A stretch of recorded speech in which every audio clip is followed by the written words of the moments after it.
LeGrand, and this is Beverly. Hi. Our total makeovers. Do you love it? Anyway, Ron's busy at the Quick Start, and we got volunteered to do Ask Ron. So it's Friday, and we have your questions, and we're going to help you as much as we can. Bruno Gonzalez from Georgia said, when you sell or finance and a tenant buyer moves and decides not to buy, do I have to make payments until I find another tenant buyer? You want to answer that one? Sure. The question's a little confusing. I think what they mean, if you bought the house on seller financing, then your exit strategy is to lease option. You have the tenant buyer in there and they move out. What do you do during the span between the move out and the new tenant buyer? Do you have to make payments? And the answer is yes.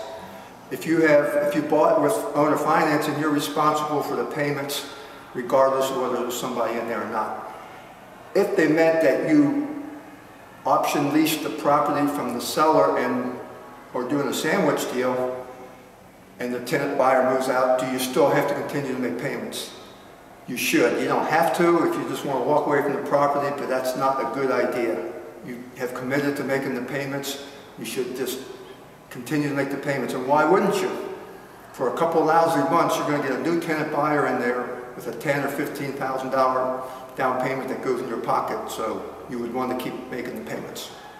All right, follow up on his question. When you say you'll make the payments 3 months from the signed agreement, what happens if you don't find a buyer to put in the home and make those payments?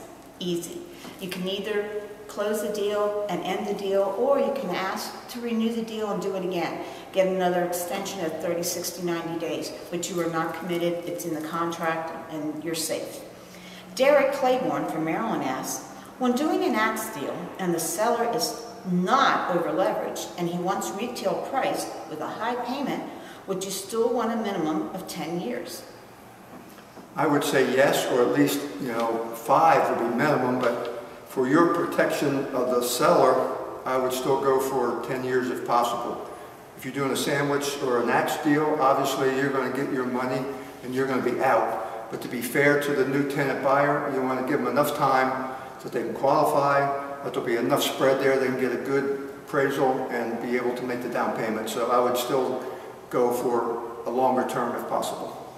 Awesome. Now, from Brian Davis in Florida, I received a FSBO ad from my Eagle VA, where the seller is asking an ARV of $389,000. The house has a $98,000 owed on it with a 3% interest rate. The seller answered yes to the lease option, but that doesn't change the fact he's asking the full ARV.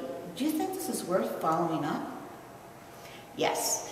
Even though he's asking the full ARV, you don't know what the payments are. You might be able to get him down some and also make monthly income from the payments, depending on what he wants. I'd find out how much he wants a month and get someone in there and have a positive cash flow coming in monthly, possibly something on the back end. It just depends. Try and get him down some.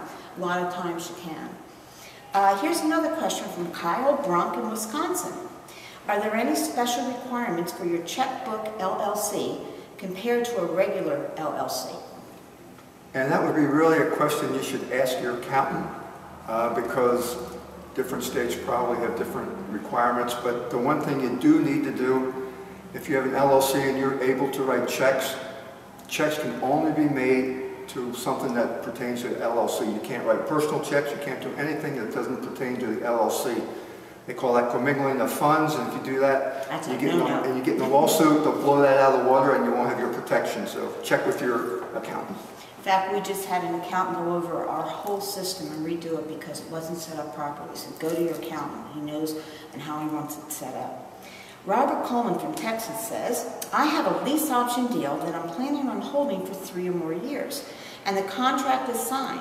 My question is, when do I take the lease option agreement to the title company? You want to answer that? Sure. The only time you need to do that is when you're actually going to have a closing, because up to that point the title company has nothing to do other than the fact you would want to get a title search at the beginning, but to actually go through the title process and doing a closing, not until the tenant buyer wants to cash out. Here's a good question from Timothy White in Washington. Can I use an LLC registered in Utah to do deals in Washington? Pretty sure you can. I would double check. We've got some things in other kind of states, but I would check it out, but I'm pretty sure you're fine on that. Dave Robinson from Tennessee. I asked a potential buyer, what is the most he could put down? And they responded, how much do you need? How do I respond to get the highest down payment? Okay, this is what I would say. We have a lot of people that are interested in the house. How much money can you put down, because we want to get the one with the highest amount and the most qualified.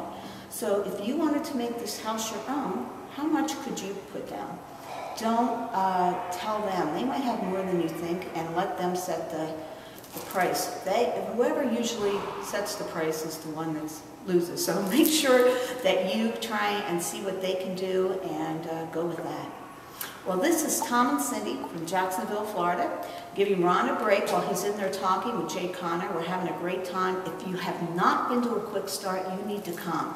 This place is so full of energy, so many deals are going on, and we can't wait to see you at the next one. So you have a great time and go cash those checks. See you next time. Later.